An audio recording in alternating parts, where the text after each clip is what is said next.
able to do my I was able to do my internship there.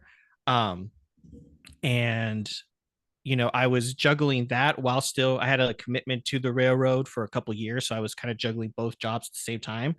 But I started off just kind of working in whatever was available. So I was working in the vault where we would get all the materials from clients, and we would prep everything and then send everything out to, our sound editors.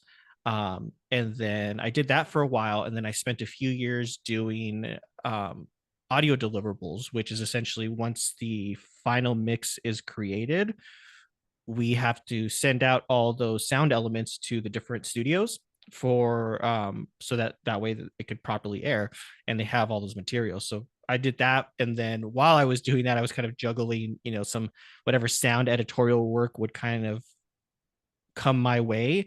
um so I started doing that until finally I was able to get enough work as a sound editor to just kind of commit to that fully. um so in the beginning I was cutting a lot of sound effects, but I always loved just kind of learning the different aspects of it. So I would cut dialogue and then I would edit sound effects, and then the opportunity came up of, they needed a sound supervisor, and everybody's schedule was booked, so they're like, all right, we're just going to throw you into it and we'll see how you do. So I did that. I kind of went into it blind and was just like, all right, let's figure this out as we go. So I got put on a put on a project, and I was a sound supervisor for that. And I think I did good enough where they wanted me to do that some more, and that just kind of, as I kind of jumped into that world, I started to get more comfortable with it, with what was involved, and I just kind of fell in love with like the supervisory part of it. And I was very fortunate that the work kept showing up for me and kept coming to my way. So yeah, I think it was a bit of an unconventional path that I took. So that was my story. Question. So, what's the big difference between doing film and doing like TV shows or whatnot? And is you're doing TV shows? Do you see yourself going in the near future to film, or are you strictly going to do TV shows? What's the, you know what I mean? Do you get curious about film? How does that work? Is there a big difference? Um, yes and no. The work itself is still the same, because sound is sound. The workflow is probably the biggest difference that I've noticed. It's funny, I get asked that question a lot because a lot of friends that I have kind of live in one world or the other. What's happening a lot lately is that those worlds are kind of starting to mesh. So you see a lot of people who do both film and they do TV shows. And a lot of it is just either relationships with clients or the scope of the project. But what I've noticed from the biggest difference is just the number one, the time aspect of it is a huge difference. The time that you get to work on a feature film is much more slower paced than what it is on a television show. Um, a lot of times we have to turn around and do sound for a television show in a week, where some films will, where every week we're cranking out an episode, especially with anything that's on broadcast television like ABC, CBS, Fox. Those, they're very like they adhere to a very strict schedule. So we have to pretty much do like an episode a week to kind of stay on track of that and meet those air dates. Where for film, they might have a tentative release date, but for the most part, sometimes that schedule can be pretty loose. So I mean, I have friends who have worked on projects, who have worked on films and have been on them for months, working on the same 2-hour film for a few months. So being able to just, sometimes they get the luxury of time, but then they also have a very compressed schedule towards the very end. So I know a lot of sound mixes, like the final mixes, that just go on for a very long time, and it's just crazy hours. So it really, some of that has changed with streaming because some of the streaming schedules are a little bit more grueling in that sense, because you're juggling multiple episodes at the same time. So it just kind of it really it really varies. I don't know if I'll ever fully commit to a feature schedule. Um, I like kind of the fast paced element of television, and I love the fact that we're constantly working on something different. So, we get 10 episodes, sometimes, depending on the television show, anything from, 8 to 20 something episodes. So we're always working on something a little bit different, and kind of once we finish one, we move on to the next one, you know. So I like that aspect of it. Like it's always constantly changing for us. But there's pros and cons for both of them, it really just kind of depends on a lot of times where you land and what your particular journey may be. But sometimes, as you kind of get a little bit further into it, you get to be a little bit more, get to pick your projects and say, okay, I want to commit to a little bit, to this route. But yeah. Yes. Right. I've seen on your IMDb that you, like for Beef, you did 10 episodes, The Wonder Years, you did 32, Yellowstone, 20 episodes, and then there's some that are like 3 episodes. What's that difference? Like, do they call you back? Like, what is that? Because it's not all seasons. Yes. So yeah, you see that a lot. What happens with that in particular, I was working on Yellowstone I did 2 or 3 seasons. I think it was season 3. I did like 2 seasons of Yellowstone, and I didn't come back for the rest of them because my schedule didn't allow me to do it. So with Yellowstone, I was working as a dialogue editor. And I try to keep on it as long as I can. But generally, if there's a chance for me to be a sound supervisor on another project, then I'll generally gravitate towards that. So sometimes you'll see it where I come back from for a couple seasons, or I work on a show for a couple seasons, and then I'm not able to come back for the rest of it, just scheduling wise. And I've been very lucky that the majority of mine have been because of that. Actually, just about every single show that I've worked on, if I haven't been able to come back for one, it was because I had scheduling conflicts. So sometimes shows will push, they have a general idea of when they're going to come back, but then they may not be able to. And because of the way television works, like you kind of have to, if you're not on one project, you kind of try to find whatever you can get on just to keep yourself busy. So sometimes you're able to juggle multiple projects at the same time.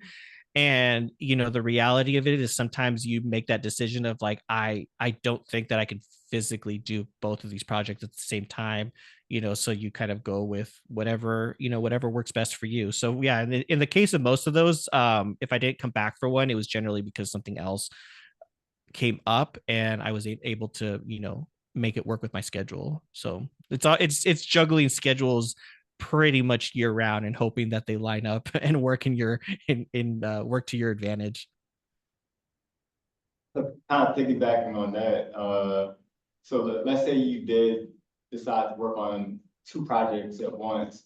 How does that work in terms of workflow? Like, because obviously you can't be in 2 places at once. So is some of your work like work from home, or do you just have to like thug it out and just in the morning you're at one location, at night you're at another location, and you don't sleep at all? Like, how's that work? I mean, you could ask Brenda about that because I've been in multiple places at once with her at times. So a lot of it is I'm very fortunate that the majority of what I can do from home. And then during COVID, it kind of switched a lot of the workflows, especially with recording ADR. ADR was probably one of the most challenging things because when we record ADR with different actors, they're going to be in different studios, either different places around the world or different places around town. And because of COVID restrictions, we had to kind of shift gears on how we recorded them. So before, you had to be in person for everything. If you wanted to record something, unless an actor was in a different part of the country or in a different part of the world. But because of COVID, almost every ADR facility had kind of switched gears and allowed us to essentially run the sessions via Zoom. So they'll give us the video feed through Zoom, and we can hear the actors and we can hear the direct audio feed from their microphones coming into our headphones, so we can make those decisions instead of actually physically having to be at the studio. So sometimes it kind of worked to our advantage. So if you're working on multiple projects at the same time, it does in a sense let you be in multiple places at once, where I can do this ADR session, and it's going to run from 10 a.m. to 11 a.m. And then at 11:05, I have to jump on this other session, which is going to be in this other studio in, Vancouver. And I can do that all remotely. So it has allowed us to do that and be in kind of multiple places at once. If you physically have to be there, you generally ask for help. If you have to be in multiple places at once in person, that's when you start asking for help. You just you get other ADR supervisors to come and help you out and say, hey, can you cover this session for me? And we do that for everybody. Like, we do that for each other all the time. Like, we have our close group of fellow sound supervisors, ADR supervisors that we trust, that we will reach out and be like, hey, I need somebody to cover this session for me. Can you cover it? And we'll talk to clients. I'll talk to Brenda and say, hey, can you do, just FYI, I got this happening. A lot of it is just the communication. I communicate a lot with my post producers, so I try to let them know if I happen to be on multiple projects at the same time. I will always try to coordinate with them just to make sure that nothing kind of falls through the cracks and everybody has everything that they need, if that happens. So but yeah, I do a lot of working remotely from home, and luckily, because of the way, like, our workflow that's kind of come out of COVID, we're able to do a lot of that stuff and monitor things remotely, which has made it a little bit easier. So you're not having to kind of drive around town of all throughout Los Angeles, like we used to have to do. You say we, what does your team look like? My team is relatively small. So it's myself, who is, I'm the sound supervisor and ADR supervisor. So I handle both of those roles myself. I have one dialogue editor, one sound effects editor, and a Foley crew, which typically every Foley crew is different.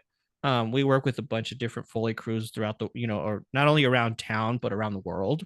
So they're all a little bit different, but I would say that the average Foley crew is probably about maybe 3 or 4 people in size. So you have 2 people who actually will walk the Foley, and they'll, do all the movements and everything. You'll have somebody who's recording it, and then you'll have another person who will kind of edit it all at the very end. So it's 4, 5, 6, about 6 or 7 people. And it depends. There's times where if you ever see IMDb credits and you see multiple people listed on there, sometimes that is the size of it. Sometimes, our editors have scheduling conflicts, so we have to bring somebody else on to help out for an episode or two. And maybe on, this episode, I had 2 dialogue editors, one who covered the first half of the show, and then another one who covered the second half of the show. So, but typically my crew is about, anywhere between 6 and 7 people in size. So a lot of the individuals, we've asked if they've had a favorite project and why. What is your favorite project and why? Man, this is hard. So obviously the Wonder Years, because Brenda and I worked on it together. Actually, the Wonder Years was a very, and I think Brenda can attest to this. The Wonder Years was one of my favorite projects because the entire crew that we worked with was just some of the best people that you can work with ever. The one that's near and dear to my heart was probably Beef, because that one was, it was a lot of the subject material and a lot of the references in that show were all from like things that I grew up with, especially the music. The music was very much like my generation, and a lot of the references that were, talked about in the show. But so it's always hard, and I'm trying not to take the easy way out of saying I love everything I work on. It's hard not to love everything that you work on because they all are very special to you in very different ways, whether it be the people that you work with or the subject matter, or just because it was just a fun show to kind of be a part of. So I think my top 3 that I've worked on were probably Beef, The Wonder Years, and Orange is the New Black. Those would Oh. be. And Yeah. what'd you do on Orange is the New Black? I was a sound supervisor for the very last season, so I was called on to help out, to help finish the show. It was the last season that they were going into, um, and they needed a sound supervisor to kind of come in and help get it to the finish line. And I was very fortunate that one of my close friends was friends with the producer. She couldn't do it, so she suggested that I come in and I do it.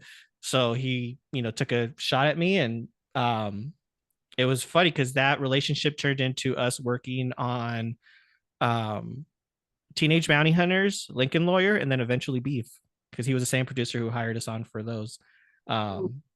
So yeah. So, I remember you talking about working from home, like a lot of your work be done remotely. And I think you have a pretty nice setup and cool background back there,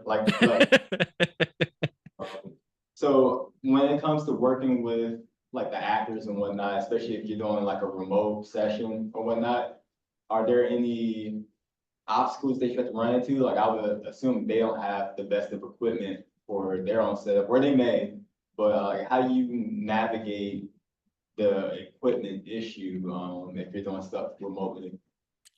Luckily, we're kind of out of the woods of having the actors do it themselves.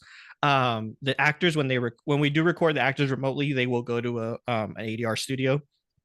So it will be a professional studio, and they will do, they're pretty much, for them it's no different. They walk in, and they have everything set up for them. We're just able to monitor everything remotely, and that's been available for a long time, with something called Source Connect. But the thing that Source Connect used to do is I had to physically go into another ADR studio, and they would get the feed from the other ADR studio from wherever they happen to be in this country or another country. But I had to do that within a physical studio. Now I can just do it from home. Now they just send us that feed here. I would say one of the biggest challenges with doing things remotely, um, most actors are very good at what they do, and they come in and they know what to do, and you kind of give them basic direction. But probably just that nuance of being in person and being able to just kind of have certain conversations, especially if the sessions are a little bit more complex, which those we always try to coordinate, with having somebody in person with it, just because there's a lot of, little conversations that need to be had, and just things that I can't, maybe necessarily communicate just through this, through the screen, of just being able to be there in person and just, yeah, there's just like a lot of like the nuances and body language and things like that that you try to pick up on, virtually, but you could sometimes not really do it because they're about this big on your screen, which is very different from actually walking into the room and having a conversation with them.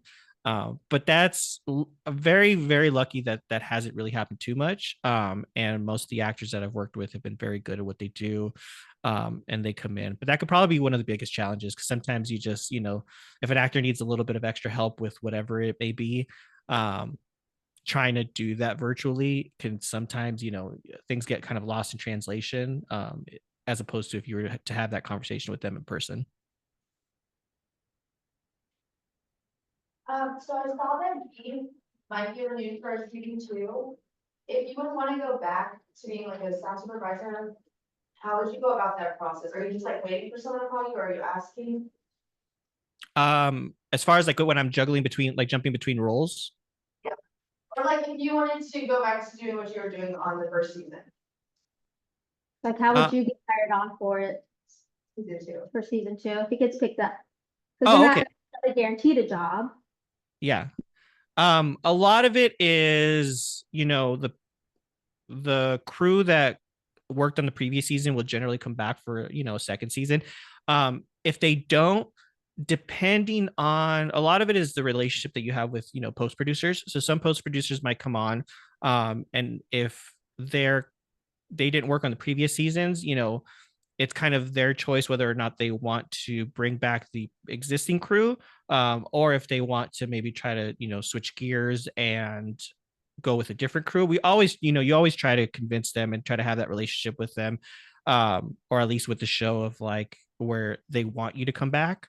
Or sometimes it's just like, hey, everything's working really well. They had a great experience with the previous season. We're not going to change anything for the, for the remainder of it. Let's keep bringing the same crew back.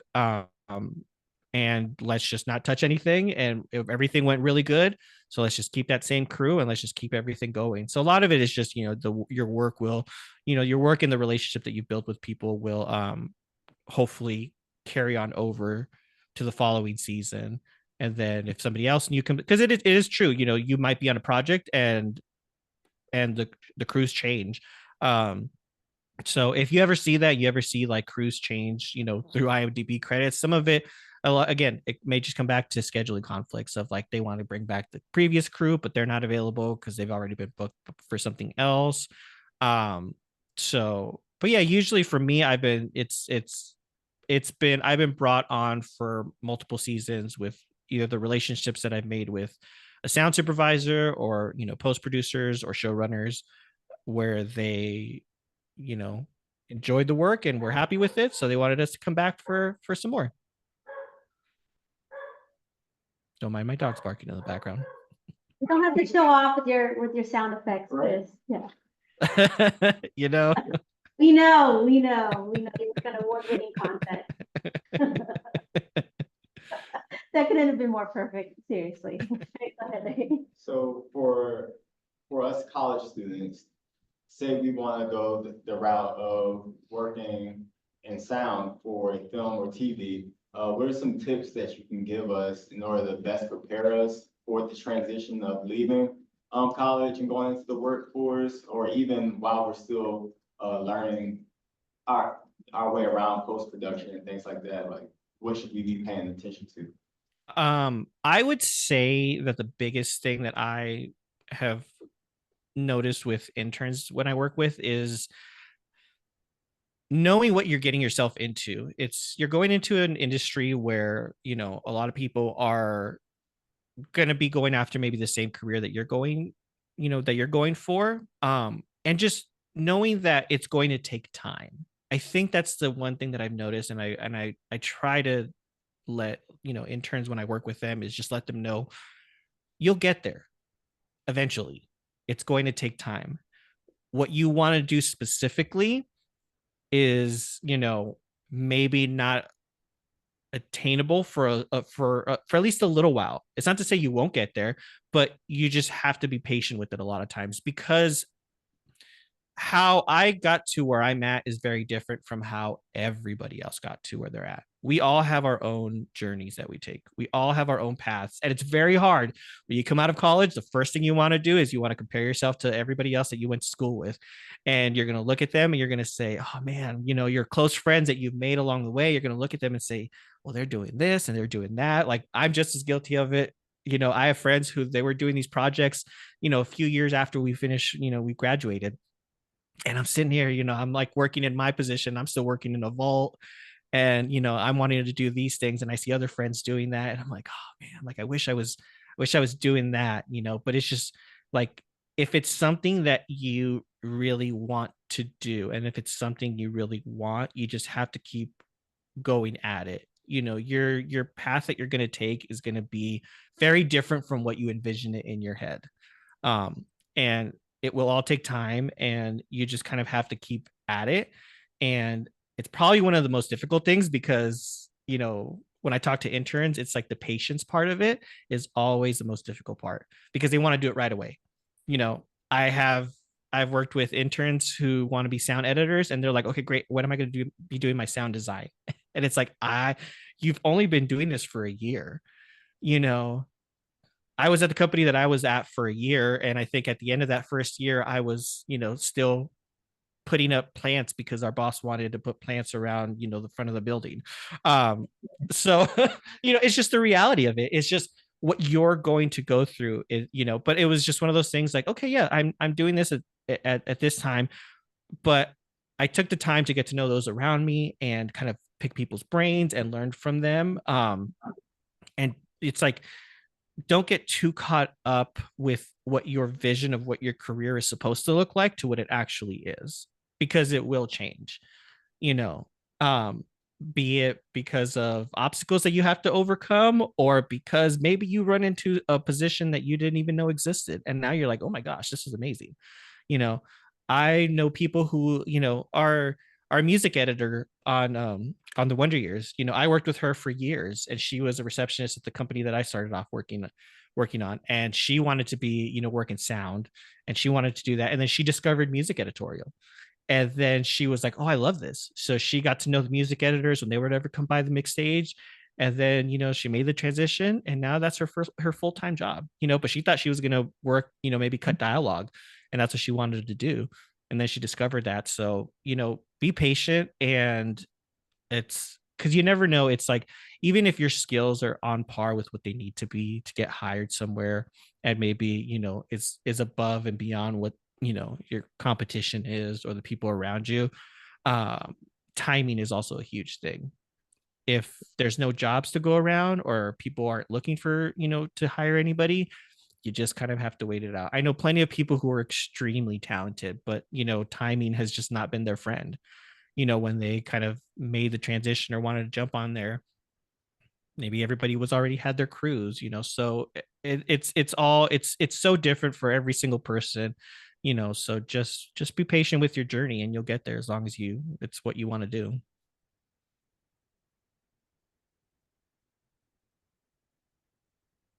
So you explain like your team of people, do you usually carry that same crew from project to project? I try to. Is it also like their availability? Because you're one supervisor, how many sound supervisors are there at Formosa or any Oh my other sound? oh my gosh, a lot. And we're very, when you find good, like, when you find people that when you find a good crew, it's very hard to let them go. And sometimes you have to, because their availability might change. They have to keep themselves busy. I always try to keep the same crew, especially for shows, because that's the other thing too, is depending on the show that you're working on, that crew might not be available for, this one, but when you jump onto this project during this time of the year, they'll be available. So for a while I was using the same crew, and then, you know, availabilities changed. So I had to bring on, somebody else that to finish off that project. And then I loved working with them. So I brought them on for the other projects. So we will always try to, we like to work with different people. We always try to give people different, give them a chance, and maybe, bring on somebody that may not have gotten an opportunity before. But we do try to generally stay with the same crew, just because it's also peace of mind on our part of, I don't have to worry about X, Y, and Z. And I don't like to micromanage people. So if I bring on a dialogue editor, you do your thing. I will call you if I need you, but for the most part, this is when I need the project. Just send it to me. I'm not going to be, I'll check up on them if they need anything. But for the most part, like, I expect them to be very self-sufficient, and you know what to do. You know how to make it sound good. I trust that you know how to make it sound good. So that's what I expect to receive. So it gives you it, especially because, Brenda can attest to this. When we get into the heart of the schedule, it gets crazy, and you're juggling a million different things at one time, and having to consistently check up on people and your crew to make sure that, are you staying on course? Are you doing this? Like, it's, if I can alleviate that and I don't have to worry about that, then, that's when I know I have a good crew. When I can just be like, okay, I can focus on the stuff that I need, and I know that they're going to get the job done, and they're going to deliver me the best job that they can do and that I expect. And then will you tell us what school did you go to after you Uh, were working at the railroad? I went to the now non-existent Art Institute of California. So yeah, And they had a film program, obviously, a music and film program, they were the only school that had an audio program. That's why I went there. audio program. It Okay. was, yeah, it was specifically designed for audio, which is really cool because no, pretty much everybody that I know went to school. They had to go to a film program in order to even like learn about sound. Um, so for us, it was that entire program was built around it. So we learned about working in the studio, live sound, and then post production, and even film composition. So Yeah. You go ahead. Okay, what do you like most about being a supervising sound editor? I love working with the clients. I'm very much like I feel like that's my jam and that's my bread and butter. Like I love sitting down with, the showrunners and producers and, dissecting a show, especially when it's a brand new show. Um, and just being able to like go into a project and say, oh, let's figure this out. What is it supposed to sound like? What is this world supposed to sound like? Um, and then you'll get it wrong and you have to go back to the drawing board and you have to redo, and you have to resketch ideas. But just being able to talk with producers, showrunners, executive producers, and kind of pick their brains. And because a lot of times, I don't expect the people that I work with to kind of know the entire, sound terminology or everything like that, especially because every single one of them is different.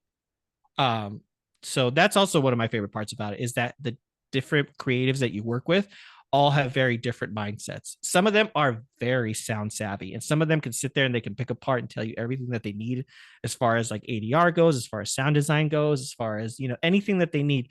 They can pick it apart and they can tell you specifically in detail. There's other ones that are like, listen, I have no idea what this is. This is just kind of the ideas that I have rolling around in my head, and you have to decipher that.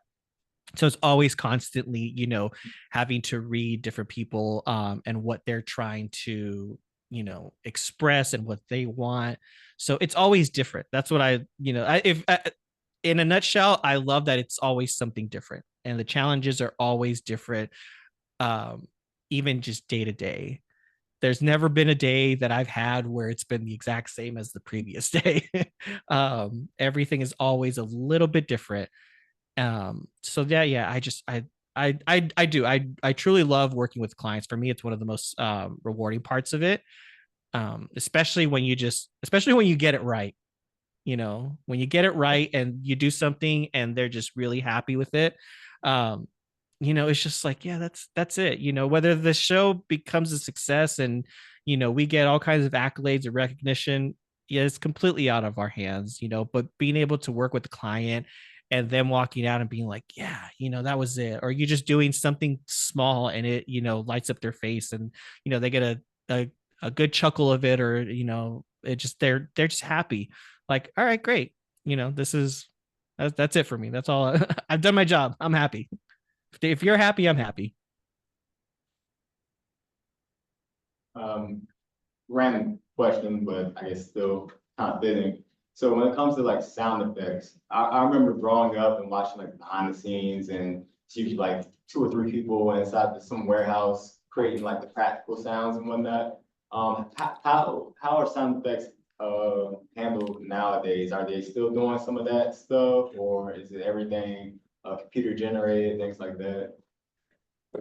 It's still done the old fashioned way. But so again, it depends on the project. And this is, going back to what are some of the differences between film and television. With like, you're generally watching those behind the scenes. It's, if you watch those and they talk about like recording all the sounds, 99.9% of the time it's always for movies, because they have, they have the time, and it's part of the workflow. They work it into the schedule where they're going to say, I'm going to go and I'm going to record some sounds. For the Fast and the Furious movies, they went out and they did full recording sessions of vehicles. They even projects that are not of that size, they'll still, on the film side, they generally will record a lot of just unique sounds for that particular project. Most sound designers and most sound effects editors have a very expansive library of sounds that they've either purchased or made themselves. There are very good sound libraries that you can buy of people who have already done that work. and they're very specialized libraries. So, anytime you go, if you buy a sound effects library and it's a bunch of different gunshots, it's actually people who have gone out and recorded those sounds, and it's different country or different companies uh, do that, and that's their bread and butter. Have you ever been on a project where, like the studio wanted you to use specific libraries of sounds, or do they usually rely on you to have the sounds already, acquired? I haven't been on a project like that. If you have legacy sounds, sometimes you can reach out to them, but it really it depends on where you're at and like what project you're working on. But I don't think I've ever really had that where I've needed to like get like legacy sounds. Now there are specific sounds that we need, like especially now with cell phones. You have to get specific. We have the actual library from Apple of like these are all the Apple sounds, and they're um they've all been properly licensed and we've gotten the appropriate approval from them. So if you need that for a project, there you have to get all the clearance for it. And Brenda could probably touch on that a little bit more of actually having to, reach out to companies and make sure that if you have the clearance for it, yes, you can use the actual sounds. If not, you got to make up some kind of generic, you know, sound to replicate it. So yeah. So you talked about like the creative process of figuring out what a show's gonna sound like. What does that look like for beef? Oh, for beef. Beef was very much a it was everything had to be based around realism. The biggest thing with beef was to make sure that everything felt grounded. We didn't want anything to be cartoony. We didn't want anything like the show very much followed this path of extreme seriousness with humor that was interjected in very specific points of in time. So when those moments happen, we would have a lot of fun with it.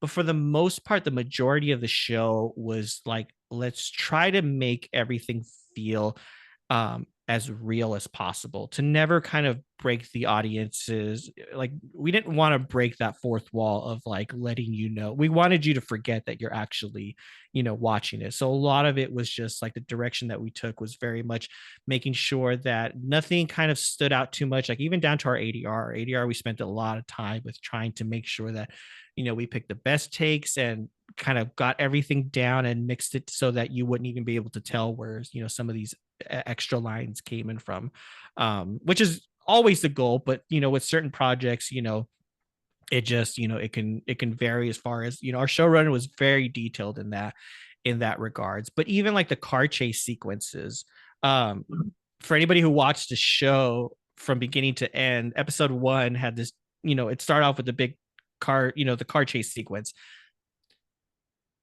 The entire thing was realism, which if you notice it, there's zero music that plays throughout that entire sequence. It is just dialogue and sound effects.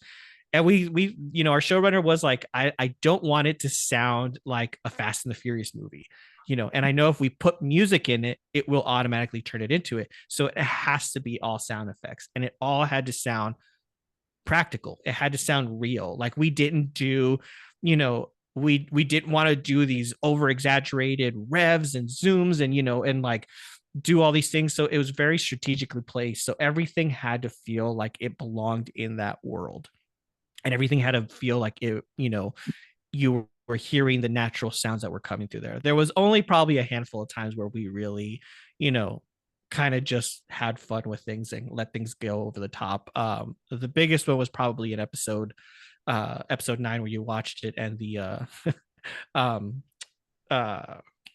the panic room. the panic room door, and that sequence was probably the one time where we had the liberty to just be like, you know what, let's just keep making it worse.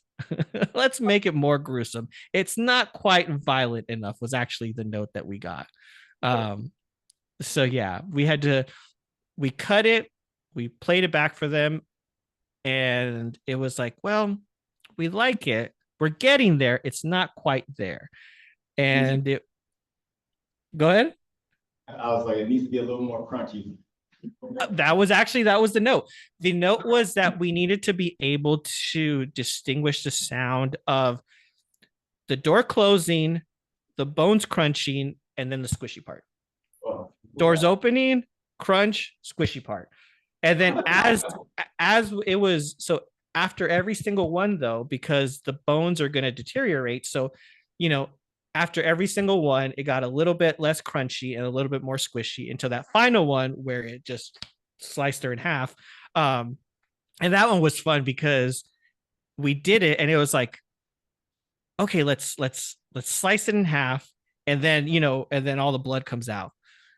And it was like, okay, so we did that, and it was like, wait a minute, let's have so it's like we pretty much just, that was the one where it's like, how far can we push this, and make it uncomfortable to the point where it was just like, oh yeah, this is gruesome enough. And we actually did it where it was, we had done it and there was a big old slice when the doors kind of happened, and then it just kind of finished it, and it was like, wait a minute. And it was like, our showrunner was like, well, can we add, what if like everything just came out? Oh man. So I was like, okay, yeah, let's do it. So we did it, but rather than do it in that instance, we did it so we kept the timing of like when the slice happened, but we delayed it so that way it sliced and it opened. But when the door opened, theoretically is when everything, because the compression on the body would slice it and the blood would come out, but then once everything, once you open, then everything comes out. So it was just like, it's like a slight little bit of delay, and then you just hear everything come out. And he was like, all right, I think that's far enough. So yes, that was probably one of the instances where it's like, let's just go full-fledged, and let's just do that, but yeah, for anybody who watched the show again, in episode 1, there's like the scene where Danny is shoving the fries into his mouth and listening to the voicemail, and the amount of times our poor dialogue mixer was very sensitive to the sound of throw up.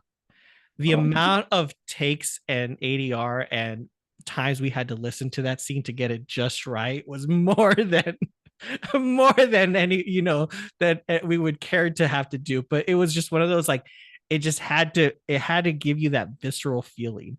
So there was a lot of those details that were taken into consideration for the show, and it was just a lot of it was just that the realism was probably the biggest thing. Let's keep everything so that way if everything feels real and nothing takes you out of this world of immersion. So yeah, hopefully that answered the question. No, it really did.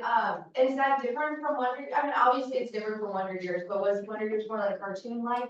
It was more of a like lighthearted comedy.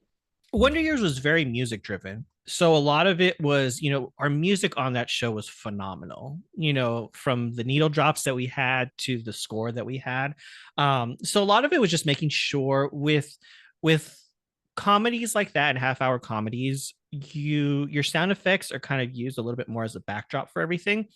So we relied on the sound effects for that show to be, kind of create the space of, 1960s America during that time. So a lot of it was just used kind of like for the backdrop of everything. So, we try to stay away from moments where it did, because it is so heavily driven by music, we're not going to throw in a bunch of, off-screen sounds. Like we would sprinkle them here and there, but we kind of try to keep everything, as minimal as we could. So I mean, we did have a lot of fun and a lot of cartoony parts in the Wonder Years. We had some great episodes, where we just kind of got to go all gung-ho and do some really cool sound design stuff, and it was a lot of fun. I think one of the episodes we had a tornado that hit, so we had this tornado that was just happening outside of a shed, so we got to go a little bit crazy with that. So it was very much the tone of the shows are very different, so you're kind of your approach to them is going to be a little bit different with each one. Yeah, the Wonder Years was a lot like we still but in the same vein, a lot of it has to be, I think, in general, most sound, the way it works best is when it is kind of grounded in reality. you do want to have it feel like you never want it to feel like you're not a part of this world. Even the most cartoony of things you can think of, there is still that level of grounding it in reality, to make it, not take you out of that kind of, because you don't want to ever break that fourth wall with anybody of like, I'm watching a TV show and I'm watching a movie and I'm very well aware of it, unless it's intentional. So going off of like how you talked about Wonder Years where it was music driven or music heavy, what does that collaboration look like between those working on the sounds and those working on like the music score, things like that? I would imagine there has to be heavy collaboration because you don't want either one of them to drown out the other, so to speak. So most of the time you work independently of one another. The way that we collaborated with the music department on that particular show was during our spotting sessions. So during our spotting sessions where we actually sit down, we watch a show from beginning to end. We all jot down notes, and for the most part, it is always going to be a music and sound spotting. So it's a spotting session where we actually sit there with the composers and the music editors as well. So we kind of hear those notes. Our composers on the Wonder Years were very good about, like, there was moments where we would have the conversations of like, what if we had the sound effects do this, and maybe we do a little bit less with the music, or hey, if this is going to be a big music moment, this is maybe all we need from, sound effects. So there was a lot of that conversation that was held with, them and our showrunners of just making sure that, you know, uh, like you said, we weren't stepping on each other's toes, but a lot of it is kind of figuring it out on the mix stage.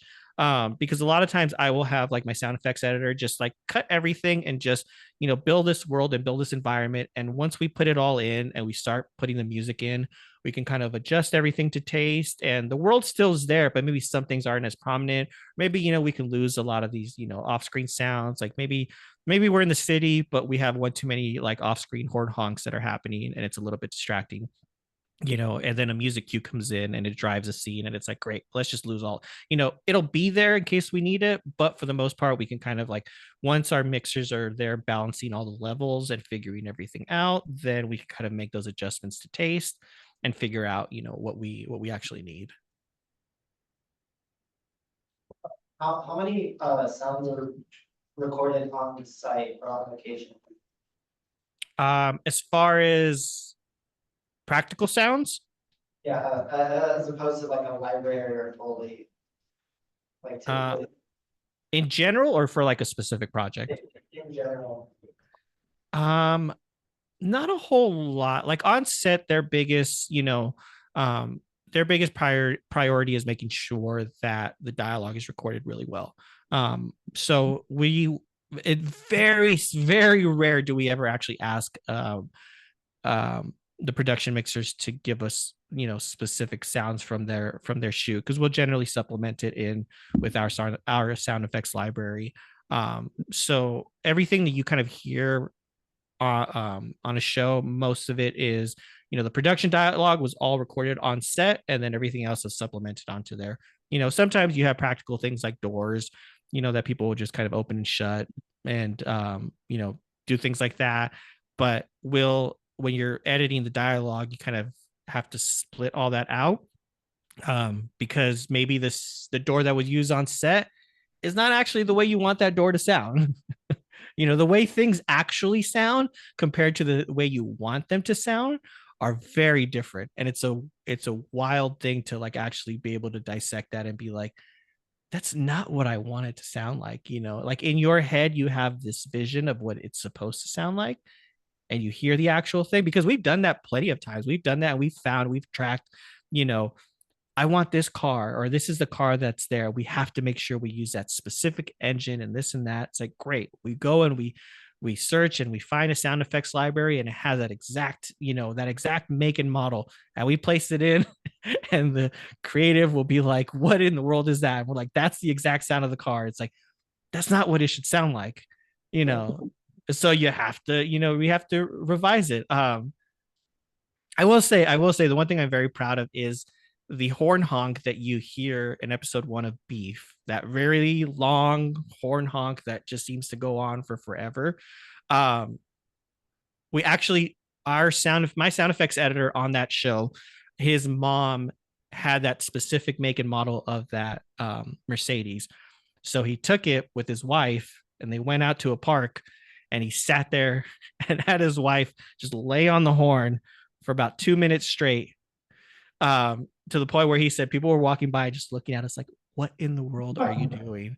So that horn honk was actually, created with the actual make and model of that car, because his mom just happened to be in town and happened to have that exact same model, so he took it out.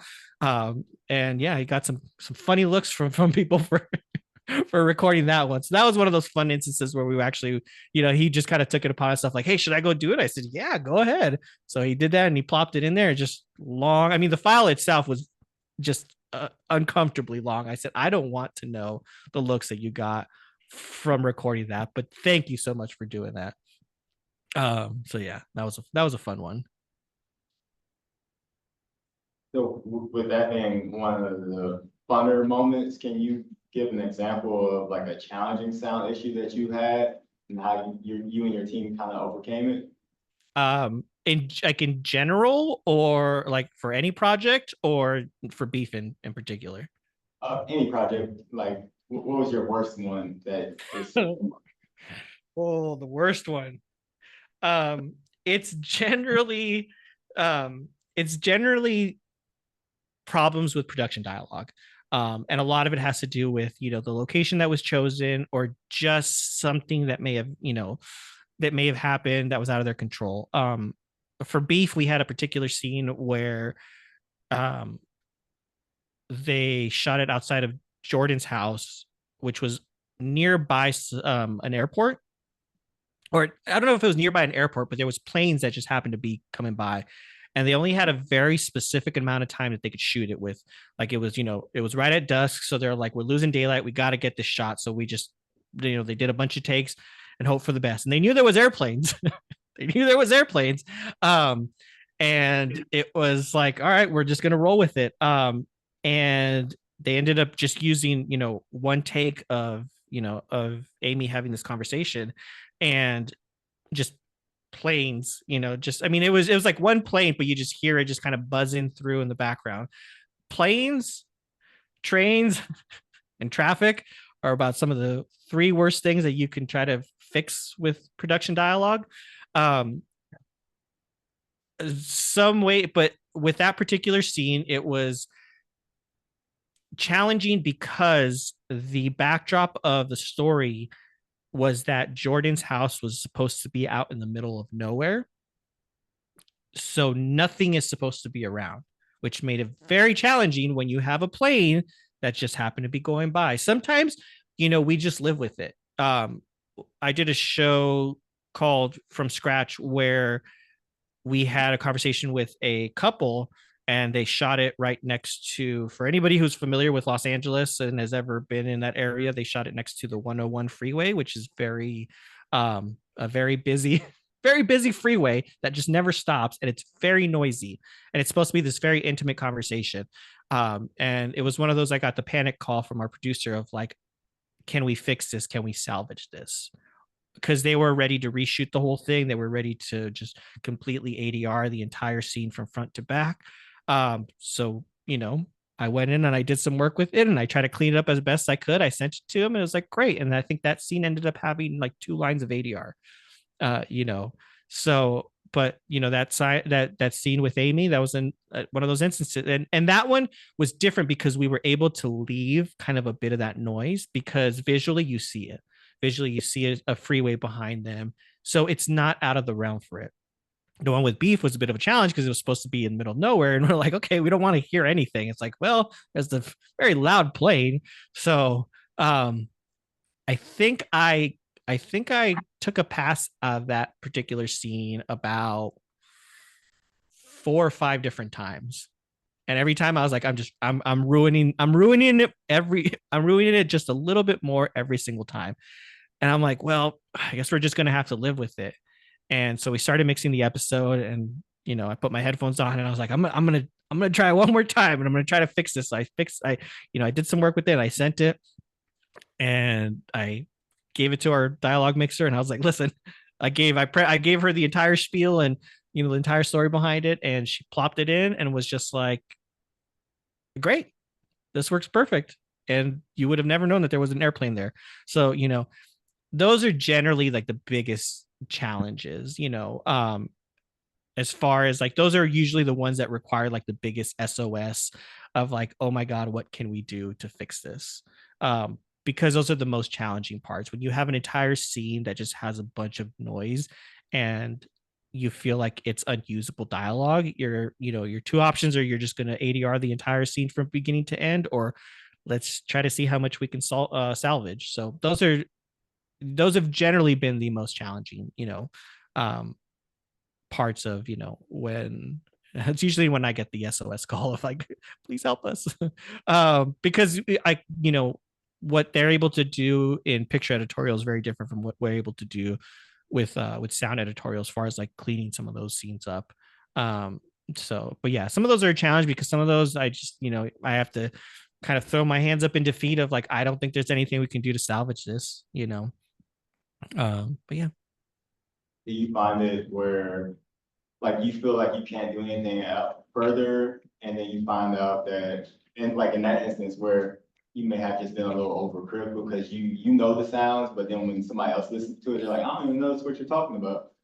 All the time. All the time. You live with it for so long that you don't notice the things that like you notice all the little things that you've done like that bother you, but most people won't. Which is, I mean, that's our job is to obsess over every little thing and make sure that everything is perfect. And some things in our ears are like, oh my God, like I don't know if this is working, and then someone will hear it and they're like, no, this is perfectly fine, So it's all the collaboration part of it. Like that's what I love about it because my colleagues keep me in check with things like that. Of like, I feel like I'm just like, oh gosh, like I've wrecked this, I've ruined it, and it's like, you know what? I have to always pause and say, let me have you take you put your ears to this and you let me know. Is like, what do you think of this? So, and I do this with producers all the time. Like I do it with Brenda all the time too.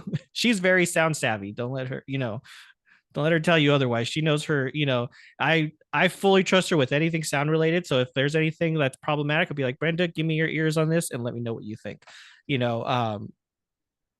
So because sometimes it just helps of like, hey, like I don't know, you take a listen to it and let me know what you feel. And it's, but of course she also does that with me because she has to, they trust us to be able to do that, but it's that collaboration part of it, just because sometimes you do just spend so much time with it, you live with it for so long that every little thing you notice all the little mistakes with it. And you just kind of have to, you have that conversation with people. So that's the fun part of it. And then, what software are you using, Chris? I use Pro Tools. I do all my editing in Pro Tools. And it's pretty much the industry standard for 95% of the projects. I've heard of other people using different software, but Pro Tools is the one that's just most compatible with every mix stage, every mixing console. Everything will eventually filter its way back into Pro Tools.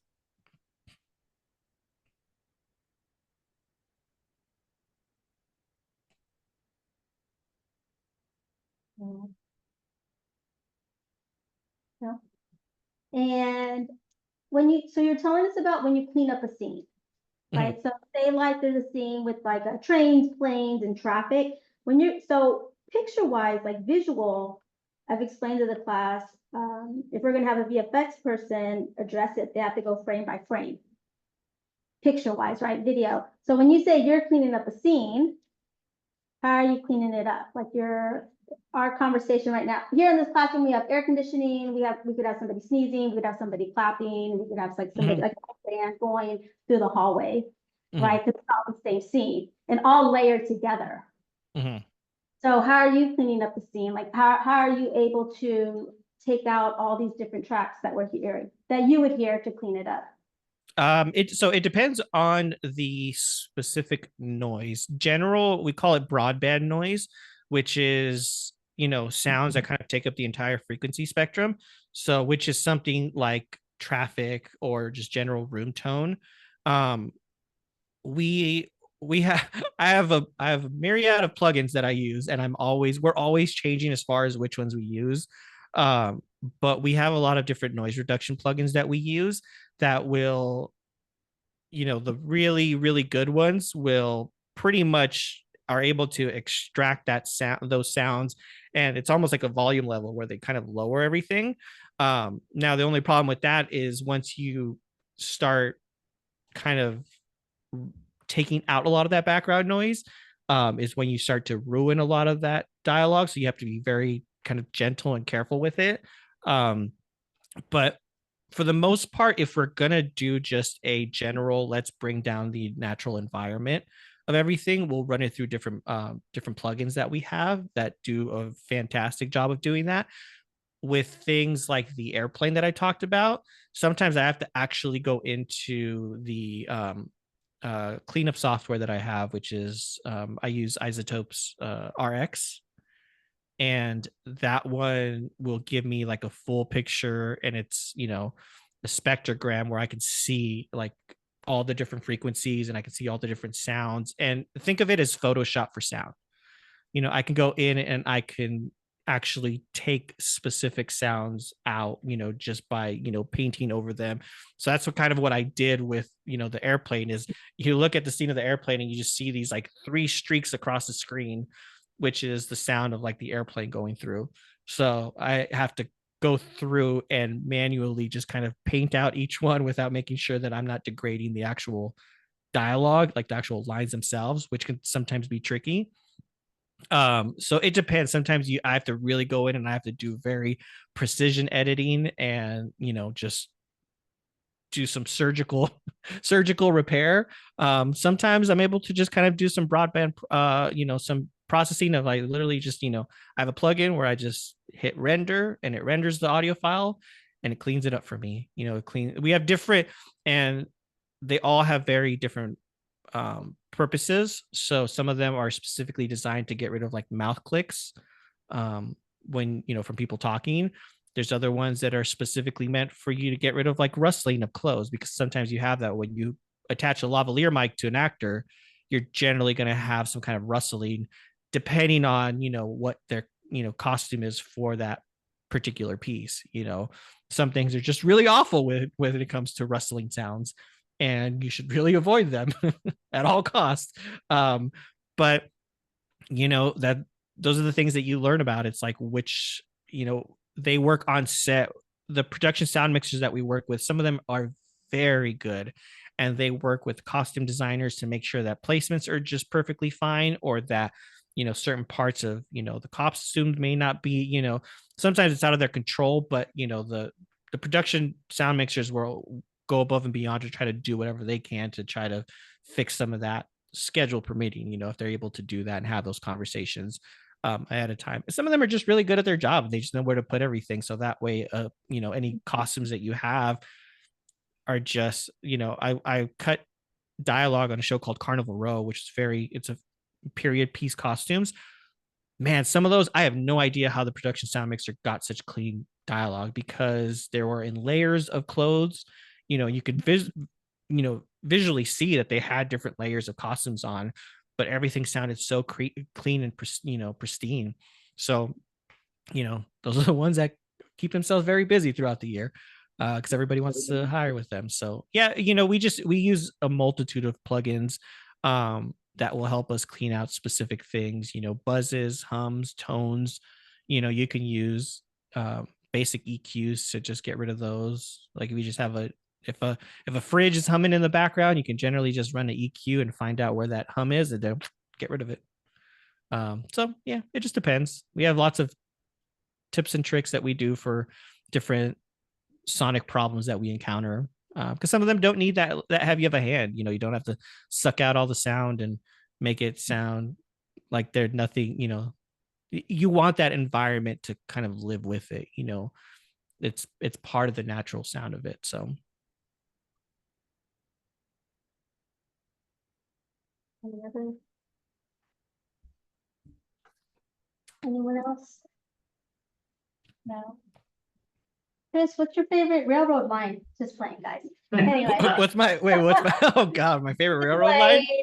And that was another life, right? That was a previous life. That was a previous But life, yes. my favorite ones are the ones that I didn't have to work at. The ones in Monopoly. Oh, fantastic. Well, thank you, Chris, so much for taking the time to talk to us and answering everyone's questions and let us know your role out of the 200 and 300 people it takes to make one episode of television. Right? We appreciate it. Thank you so, so much. I know. Of course. Everybody just loving post-production. Hope that everyone hires us when we're old. I That's our love it. goal, That's right? what we want to hear. That's what we want to hear. Yeah, You guys can hire all of us when the time comes. Yes, when they have their own shows. Yeah. Absolutely. Cool. Well- All right. Thank you, Chris, so much. We appreciate it. Thank you Thanks, for having guys. me. All right. Bye.